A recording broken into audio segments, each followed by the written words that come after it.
Hello बच्चों, आज हम क्लास 10 के लाइफ प्रोसेस चैप्टर में से रेस्पिरेशन को पढ़ेंगे। जैसा कि आपने डाइजेशन से सीख लिया कि हमारी बॉडी में डाइजेशन के बाद ग्लूकोज का एब्जॉर्प्शन होता है जो कि ब्लड स्ट्रीम में रहता है। तो ग्लूकोज जो होता है वो 6 कार्बन कंटेनिंग मॉलिक्यूल होता है।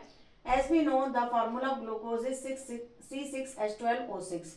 तो ग्लूकोज जो होता है ना उसका ब्रेकडाउन हो जाता है पायरुवेट में। पायरुवेट जो होता है वो 3 कार्बन कंटेनिंग मॉलिक्यूल होता है और साथ ही साथ एनर्जी भी निकलती है। तो चाहे वो एरोबिक रेस्पिरेशन हो या इनएरोबिक रेस्पिरेशन हो, ये प्रोसेस जो होती है वो साइटोप्लाज्म में होती है। इसके बाद जो रेस्पिरेशन होता है वो 2 टाइप से होता है, एक तो एनारोबिक रेस्पिरेशन और aerobic respiration. As we know, जो एनारोबिक रेस्पिरेशन होता है उसमें ऑक्सीजन की कोई जरूरत नहीं होती है, means it occurs in the absence of oxygen.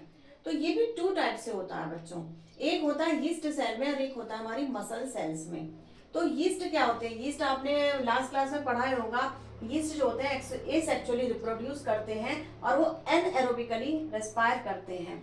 तो यीस्ट में जो एनारोबिक रेस्पिरेशन होता है वो कंप्लीट एब्सेंस ऑफ ऑक्सीजन में होता है। तो इसके फलस्वरूप क्या मिलता है हमको? इथेनॉल मिलता है, कार्बन डाइऑक्साइड मिलती है और एनर्जी मिलती है। जो इथेनॉल होता है वो 2 कार्बन कंटेनिंग मॉलिक्यूल होता है। इसका फॉर्मूला होता है C2H5OH। तो यहाँ देखिए आप, 2 कार्बन है ना। इसके बाद जो हमारी मसल्स होती हैं, जब कोई भी एथलीट बहुत ज्यादा रन करता है तो थोड़ी देर के बाद उसकी मसल्स में क्रैम्प आ जाता है, लेग मसल्स में। तो वो क्यों आता है बच्चों? Due to the accumulation of lactic acid. जब वो रन करता है तो उसकी बॉडी में क्या होता है, एट दैट टाइम ऑक्सीजन की कमी हो जाती है। तो जब ऑक्सीजन बॉडी में कम हो जाती है तो उस समय उसकी मसल्स में लैक्टिक एसिड का एक्यूमुलेशन हो जाता है और साथ साथ में थोड़े अमाउंट में एनर्जी भी निकलती है। तो जो लैक्टिक एसिड होता है 3 कार्बन कंटेनिंग मॉलिक्यूल होता है। तो ये दोनों टाइप के जो रेस्पिरेशन होते हैं ये होते हैं anaerobic respiration. After that we will learn about the aerobic respiration. Aerobic respiration क्या होता है? वो हमेशा प्रेजेंस ऑफ ऑक्सीजन में होता है, जैसे हम लोग रेस्पायर करते हैं। तो एनारोबिक रेस्पिरेशन माइटोकॉन्ड्रिया में होता है। मीन्स आपने अभी 2 सेल ऑर्गेनेल्स पढ़े। जो फर्स्ट स्टेप था, ये फर्स्ट स्टेप है कि जो ग्लूकोज पायरुवेट में कन्वर्ट होता है वो साइटोप्लाज्म में होता है।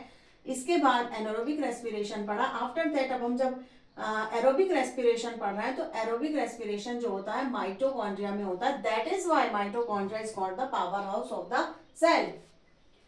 तो एरोबिक रेस्पिरेशन के बाद हमको कार्बन डाइऑक्साइड गैस मिलती है, वाटर के मॉलिक्यूल्स मिलते हैं और एनर्जी मिलती है। एनर्जी किस फॉर्म में मिलती है? एटीपी की फॉर्म में मिलते हैं। How much ATP?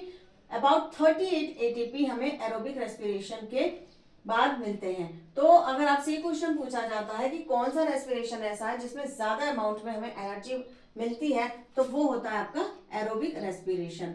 क्योंकि जो एनारोबिक रेस्पिरेशन होता है उसमें जो एटीपी मिलते हैं वो बहुत कम मिलते हैं, अबाउट 2 एटीपी के करीब इसमें मिलते हैं। तो आज हमने breakdown of glucose पढ़ा। I hope you like my video. Till then, bye.